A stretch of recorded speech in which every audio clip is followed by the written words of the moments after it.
Hi hello నమస్తే, welcome back to our channel. ఈరోజు మనతో ఉన్నారు amphi certified mutual fund distributor అలాగే చార్టర్డ్ వెల్త్ మేనేజర్ అయిన పద్మజాజీ. మ్యామ్తో మాట్లాడదాం. Hi ma'am. హలో అండి.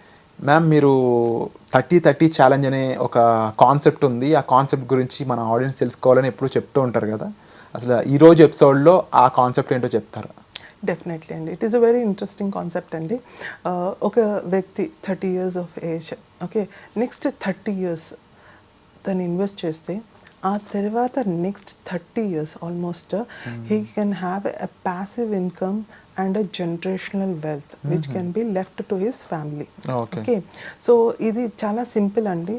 ఒక 10,000 రూపీస్తో ఓకే, ఒక వ్యక్తి every month SIP at the rate of 12% return in any kind of a low risk fund like hybrid kind of a aggressive hybrid funds lo invest chesina kodanu he can generate a 3 crores rupees andi 3 crores annadi generate cheyochu.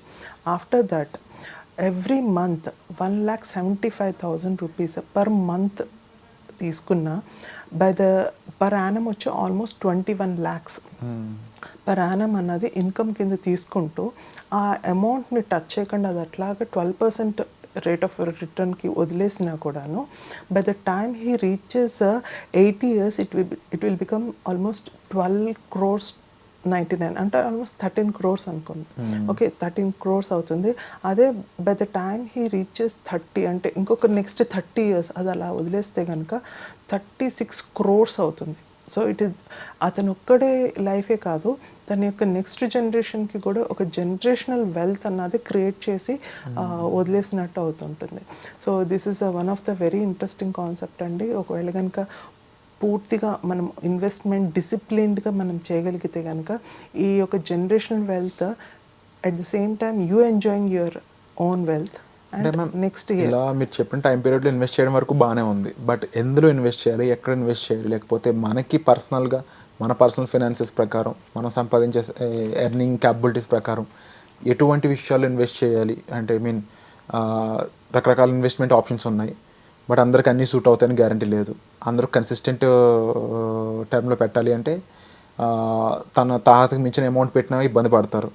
ఎంత amount పెట్టడం ద్వారా ఎంత లాభం చూడవచ్చు అంటే ఇలాంటి overall సర్కస్టిక్ points ఏవైతే ఉన్నాయో, బట్ ఇన్ జనరల్గా కూడా ఇవన్నీ చాలా important points to be Frank.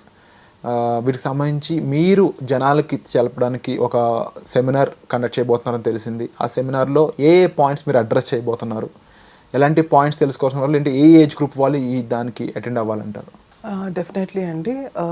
ఇప్పుడు జెన్ఎక్స్ జెన్జీ ఆల్రెడీ స్టార్ట్ అయింది. సో వీళ్ళ కోసం ఒక స్పెషల్గా ఒక కోర్స్ అన్నది ఫామ్ చేస్తున్నాను. సో అట్ ద ఇన్వెస్ట్మెంట్ అన్నది ఎంత తొందరగా చేస్తే ఎంటర్ అయితే అంత బెటర్. సో రిటర్న్స్ అన్నది జనరేషనల్ రిటర్న్స్ అన్నది మనం క్రియేట్ చేసుకోవచ్చు.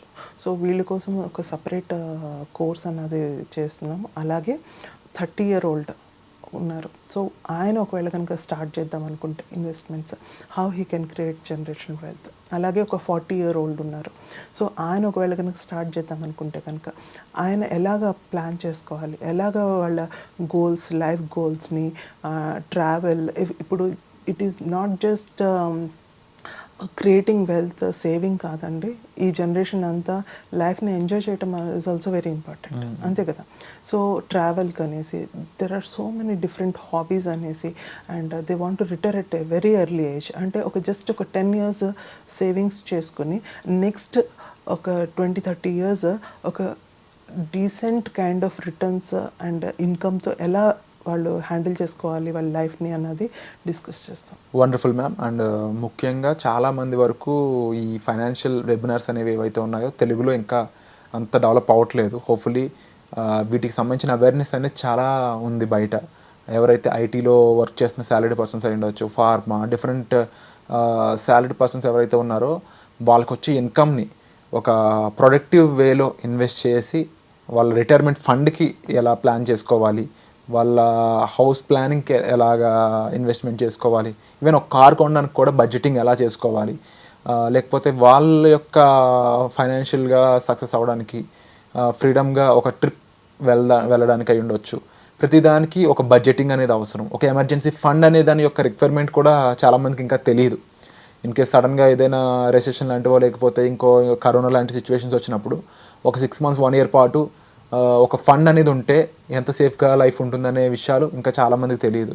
ఇలాంటి ఎన్నో విషయాలు మీ వర్క్షాప్ ద్వారా చాలామందికి తెలియాలని, వాళ్ళ ద్వారా ఫైనాన్షియల్ ప్రతి ఒక్కరూ కూడా ఒక సర్టెన్ వేలో వాళ్ళ లైఫ్ని లీడ్ చేయాలని మనస్ఫూర్తిగా కోరుకుంటున్నాను. ఇలాంటి ఫైనాన్షియల్ అవేర్నెస్ ఇచ్చే ఈ సెమినార్కి మీరు అటెండ్ అవ్వాలనుకున్నట్లయితే డిస్ప్లే అవుతున్న నెంబర్స్ కాల్ చేసి మీరు ఇన్ఫర్మేషన్ తీసుకోవచ్చు.